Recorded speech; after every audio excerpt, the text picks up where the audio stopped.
Szia, Csilla vagyok, és ebben a videóban megmutatom, hogy hogyan tudod átméretezni a Canva tervedet, akár ingyenes, akár pro előfizetésed van.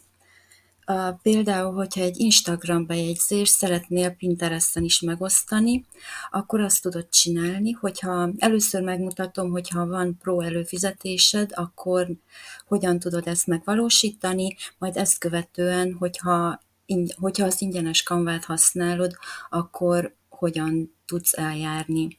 Nézzünk egy Instagram posztot mondjuk, például ezt, hogyha Canva Pro előfizetésed van, akkor itt a középső sorban, a menüben az átméretezésre tudsz kattintani, megadod akár a méretet, akár beírod, hogy mondjuk, hogyha Pinterestre szeretnéd átméretezni, kiválasztod, hogy Pinterest pin, folytatás, és akkor két lehetőség közül fogsz tudni választani, a másolás és átméretezés, illetve a terv átméretezése. Hogyha szeretnéd megtartani az Instagram méretet, ugyanakkor létrehozni egy Pinterest bejegyzést is, akkor a másolás és átméretezés gombra kattints.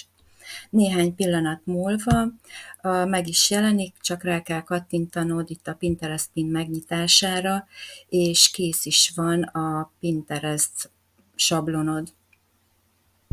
Abban az esetben, hogyha nincs Canva Pro előfizetésed, akkor úgy tudod átméretezni, hogy létrehozzol a Canvában egy új tervet, itt a tervkészítése gombra kattintva kiválasztod, mondjuk maradjunk a Pinterestnél, a Pinterest pint.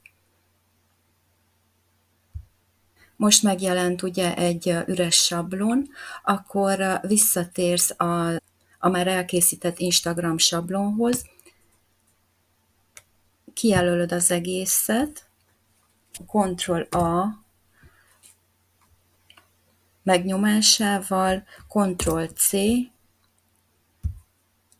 rámész az üres sablonra, és Ctrl-V, és akkor betölti, annyit kell tenned, hogy megigazítod.